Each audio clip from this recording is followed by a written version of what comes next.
Good morning to all of you. 5 August, 5 August. आजचं editorial आहे more of the same. म्हणजेच काय, on terms signing of order against hiring H1B visa holders. आतापर्यंत आपल्याला माहिती आहे अशाच टाईपचं एक एडिटोरियल आधी पण होऊन गेलंय. That is related to Trump यांनी एक H1B व्हिसा जो आहे त्यांच्या अगेन्स्ट जे तर काही रूल्स स्ट्रिक्ट केलेले त्याच्याशी रिलेटेड हे आर्टिकल आहे. समजून घेऊया. Donald Trump is again resorting to hateful tropes about immigrants stealing jobs. जे काही इमायग्रंट्स आहेत, बाहेरून येणारे आहेत, ते इथल्या नागरिकांचे जॉब्स हिरावून घेत आहेत, याच्याशी रिलेटेड हेटफुल तिरस्करणीय वाक्य हे डोनाल्ड ट्रम्प यांनी पुन्हा एकदा सुरू केलेला आहे. ठीक आहे, बघूयात आता नेमकं काय. First will read the passage and understand it in 30 seconds. Passage read करायचा आहे, 30 सेकंदाचा वेळ आहे. त्याच्यानंतर आन्सर द्यायचं, त्यासाठी सुद्धा 30 सेकंदाचा वेळ आहे. त्यानंतर मग करेक्ट आन्सर जे असेल त्याच्यासाठीचं एक्सप्लेनेशन आपण डिस्कस करू आणि रिझल्टचे फीडबॅक देऊ. ठीक आहे, time starts now.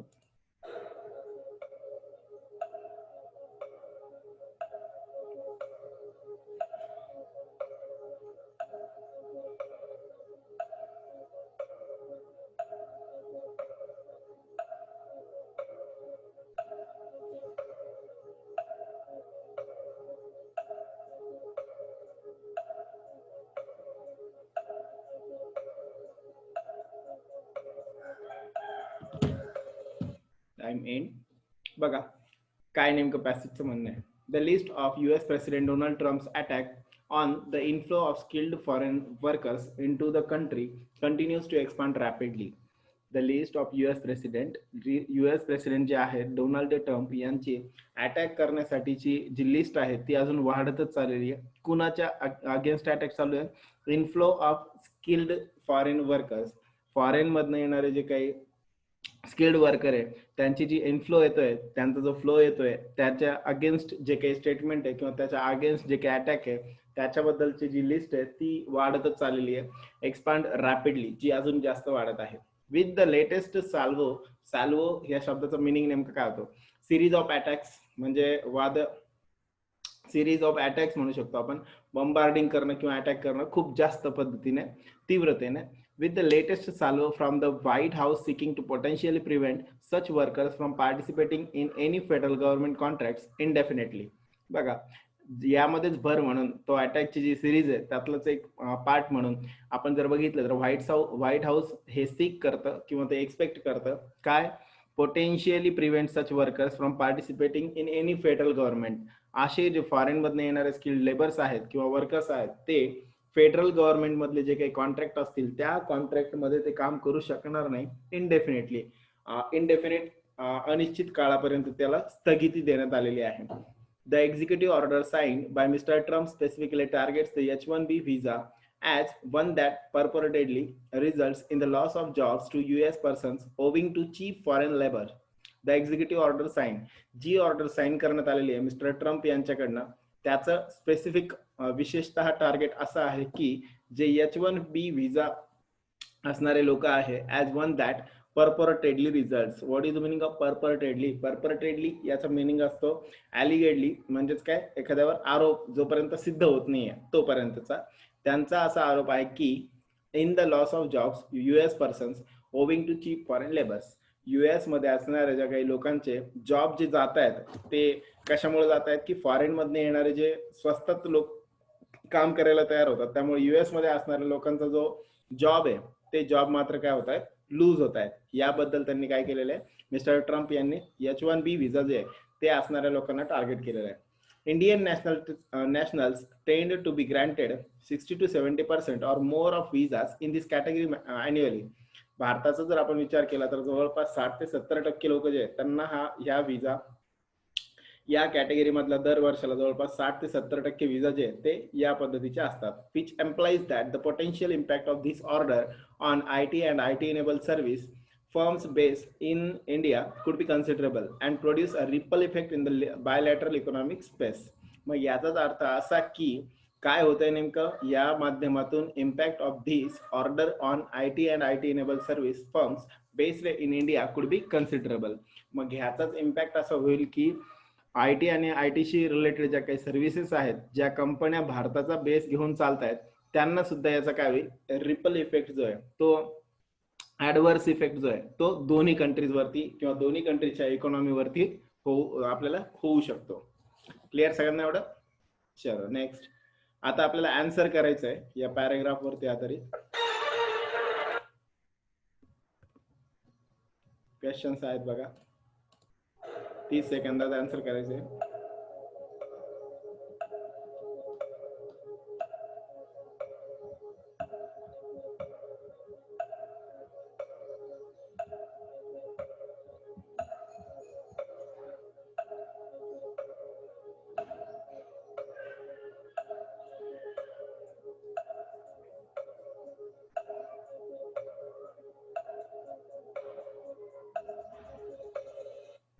What is the executive order target to? काय येईल आन्सर? बोला पटपट. A is the correct answer. The H1B visa. ठीक आहे. What is the meaning of the word purportedly? आताच म्हटलं allegedly. So the correct answer is A. Both the answers are A. ठीक आहे. चला नेक्स्ट बघू आपण para 2.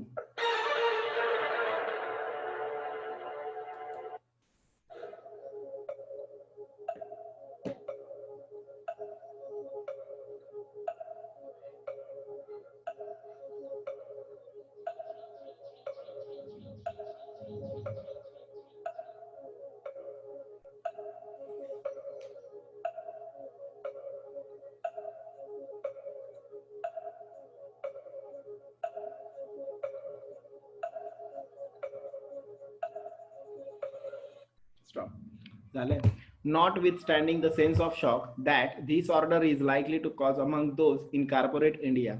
Notwithstanding the sense of shock, जवळपास एक थोडासा शॉकचा एक सेन्स आपल्याला यामध्ये येतो की या ऑर्डरच्या माध्यमातून cause among those in corporate India कुणाला टच करणार आहेत किंवा कुणाला अफेक्ट करणार आहेत, तर कॉर्पोरेट इंडियामध्ये जे आहेत त्या लोकांना who invest in the US economy and create jobs there, जे की US इकॉनॉमी मध्ये इन्व्हेस्ट करतात आणि तिथे जॉब क्रिएट करतात, अशा लोकांना सुद्धा काय होईल, एक शॉक त्यामधून सेन्स ऑफ शॉक जो आहे तो त्यामधून होऊ शकतो.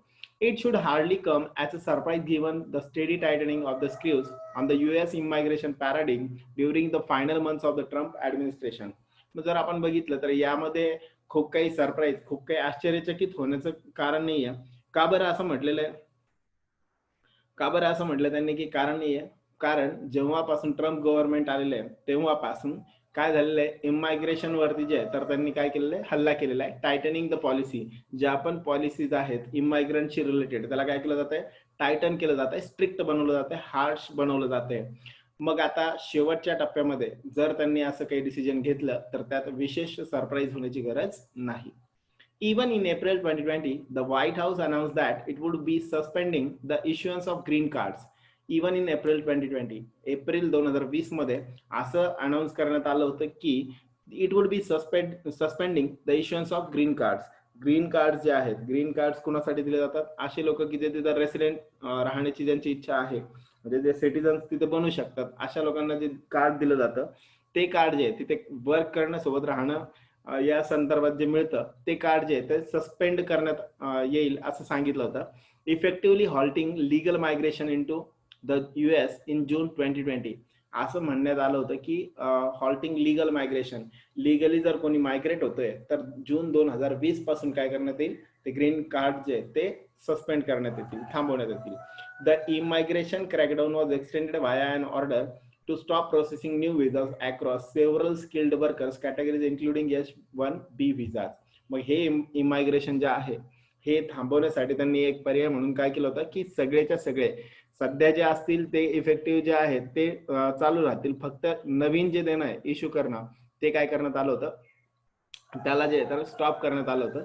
नवीन व्हिसा जे आहेत त्या वेगवेगळे visa across several skilled worker categories, वेगवेगळ्या वर्कर कॅटेगरीज मधले जे काही वेगवेगळे व्हिसाज आहे ते मात्र काय करण्यात आले होते, स्टॉप करण्यात आले होते नवीन. Including H1B visa.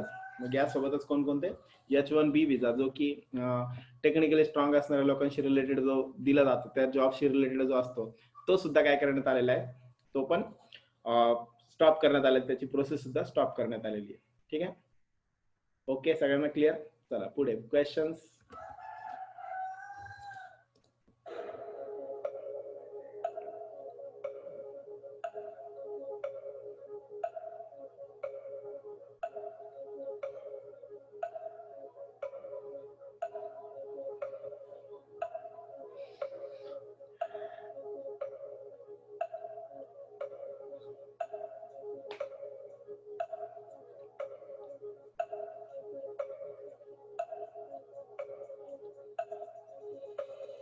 Okay, what did the White House announce in April? काय केलं होतं?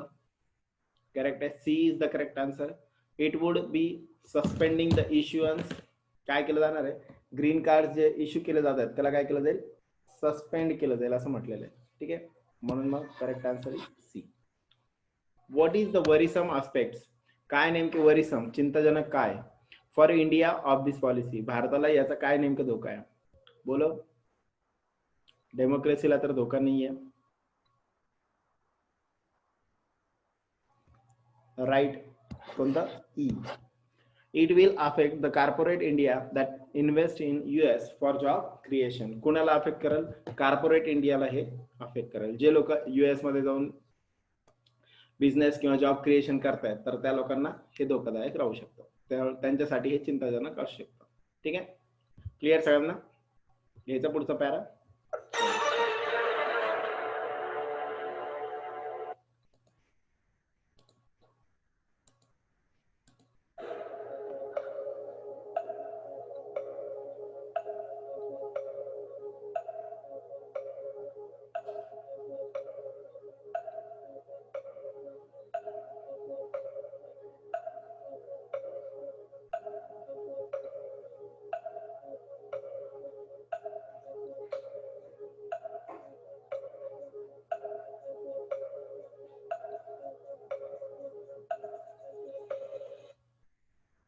Okay, while the latest order avoids the language of an outright ban on foreign workers joining federal government's contract, it calls for a review of contracting and hiring practices by federal agencies. काय करण्यात आले बघा, जसं की सध्याची आताच जी order काढण्यात आली त्या माध्यमातून काय केलंय?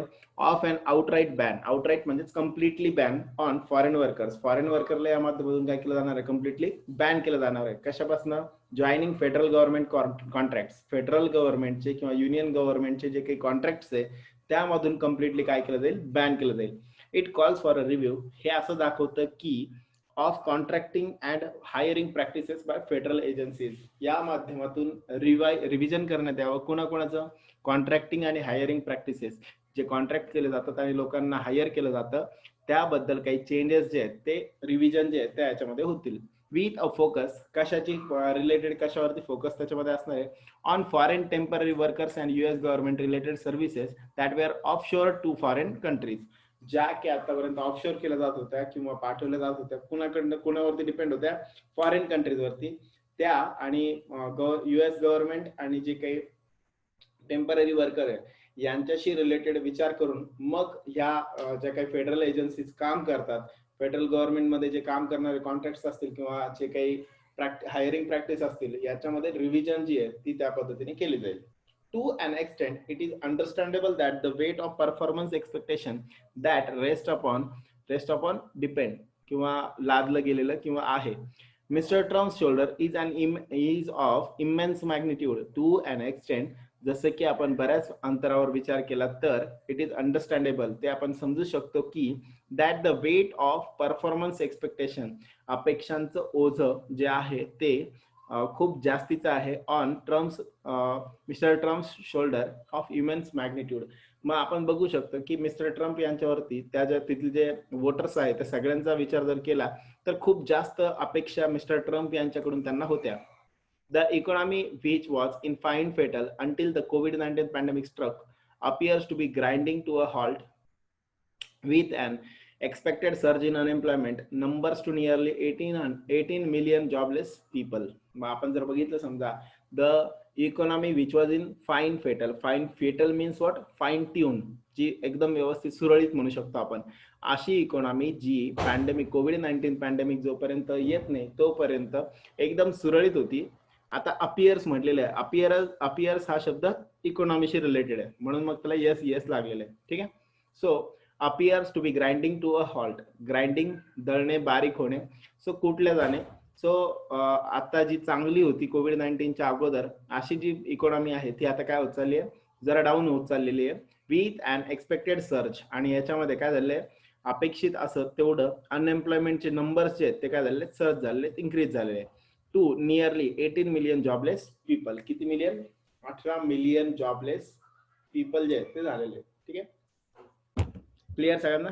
चलो आगे क्वेश्चन्स.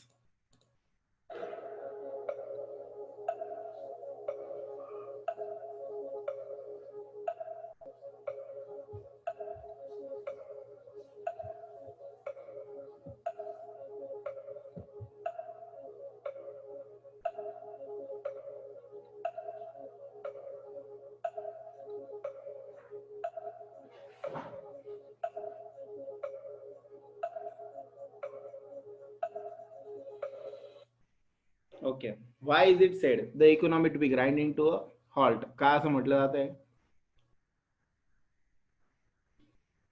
बरोबर आहे, बोलो. करेक्ट आहे. ए इज द करेक्ट आन्सर. का बरं ए?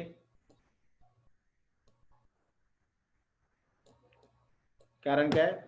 अनएक्सपेक्टेड नाही आहे तर एक्सपेक्टेड सर्च झालेलं आहे. किती? 18 मिलियन जॉबलेस पीपल, म्हणून A is the correct answer. What is the meaning of the word in fine fettle? Fine fettle म्हणजे सुरळीत म्हटलं होतं आपण, मग इथं तसा in a good condition. Okay, चलो आगे.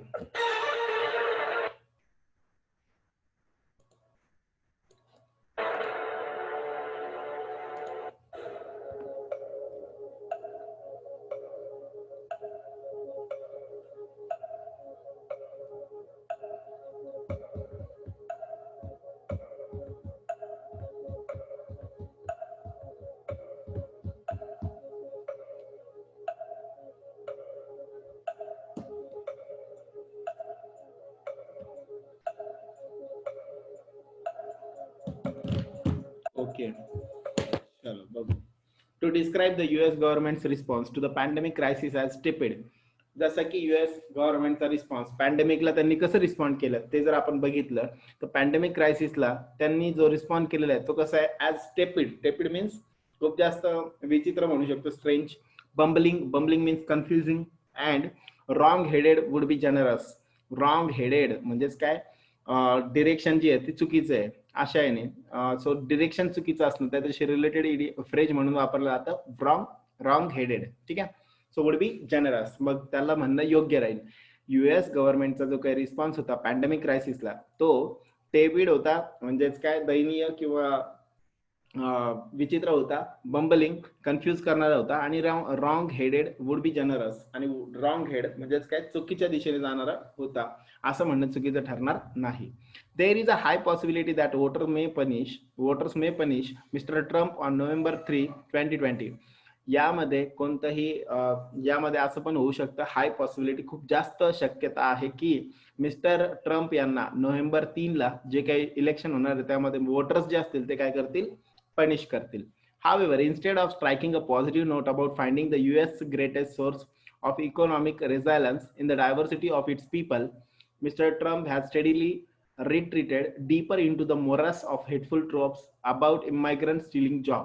ठीक आहे, बघा. हाऊएव्हर, जसं की ह्या सगळ्या लोकांना एकत्र घेऊन जे US गव्हर्नमेंटमध्ये सगळ्यात जास्त सोर्स ऑफ इकॉनॉमिक रिझायलन्स, इकॉनॉमिक जो सोर्स आहे तो म्हणजेच काय, वेगवेगळ्या पद्धतीचे किंवा वेगवेगळ्या ठिकाणचे लोक जे येऊन काम करतात त्या माध्यमातून US ची इकॉनॉमी जी आहे ती स्ट्रॉंग होते. त्या सगळ्यांना सोबत घेऊन त्यांच्याकडनं काही पॉझिटिव्ह नोट घेणं किंवा काही सोल्युशन काढणं या काळामध्ये हे गरजेचं असताना Mr Trump has steadily retreated deeper into the morass of hateful trophs.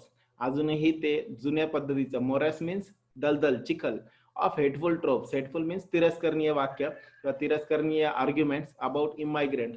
इमायग्रंट लोक हे आपले जॉब चोरून घेतायत असा जो आरोप आहे, या पद्धतीची जी दलदल आहे त्याच दलदलीमध्ये ते पुन्हा पुन्हा डीप आणि डीप घुसत चाललेले आहेत. These may well strike a chord means support with his core support base of blue collar workers across middle America who are undeniably in economic pain. यामुळे असं होऊ शकतं की स्ट्राईक अ कॉर्ड मीन्स एक tune मध्ये येणं किंवा सपोर्ट करणं. त्यांचा कोर सपोर्ट असणारा ब्ल्यू कॉलर जो वोटर आहे, जे की मिडल अमेरिकेमधली, ते मे बी यांना सपोर्ट करतीलही, पण जे ऑलरेडी इकॉनॉमिक पेन मध्ये आहे ते कदाचित सपोर्ट करतीलही, but it does little to repair the damage done since 2016 to the fabric American society.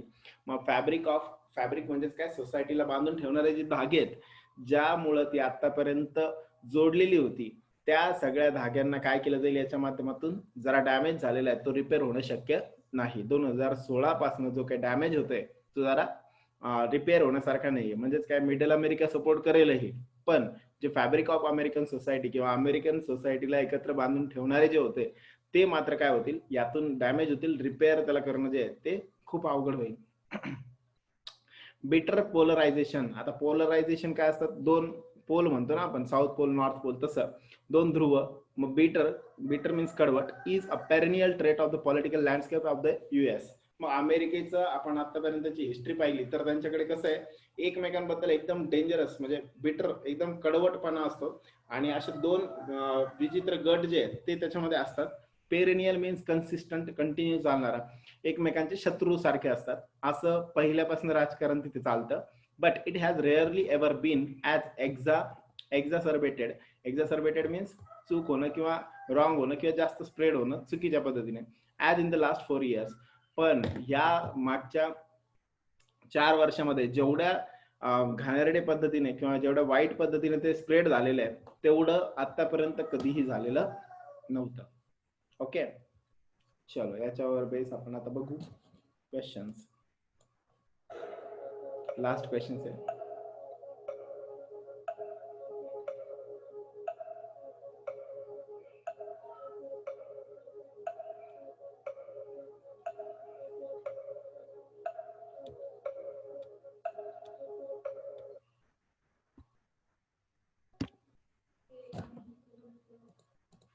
Okay, हां. What is the highest possibility about next election. काय नेमकं नेक्स्ट इलेक्शन बद्दल पॉसिबिलिटी आहे. Voters will support the Trump government, कधीच नाही. Voters will punish the Trump government, yes, voters काय करतील, punish करतील. What is the meaning of the word perennial. Perennial म्हणजेच काय, कन्सिस्टंट, परपेच्युअल, इन्सेसंट, परमनंट, सगळेच आहे. वाय, पेरिनियल म्हणजे काय, कन्सिस्टंट चालणार, ठीक आहे. मग पेरिनियल क्रॉप्स वगैरे पण असतात, म्हणजे बारमाही म्हणतो आपण. मग सो कन्सिस्टंट म्हणजे पण तेच, परपेच्युअल म्हणजे पण तेच, इन्सेसंट म्हणजे पण तेच, आणि परमनंट म्हणजे सुद्धा तेच. हे सगळे एकमेकांचे समान अर्थाचे शब्द आहेत. क्लिअर सगळ्यांना. Okay, good day to all of you. इथे आपण थांबूया.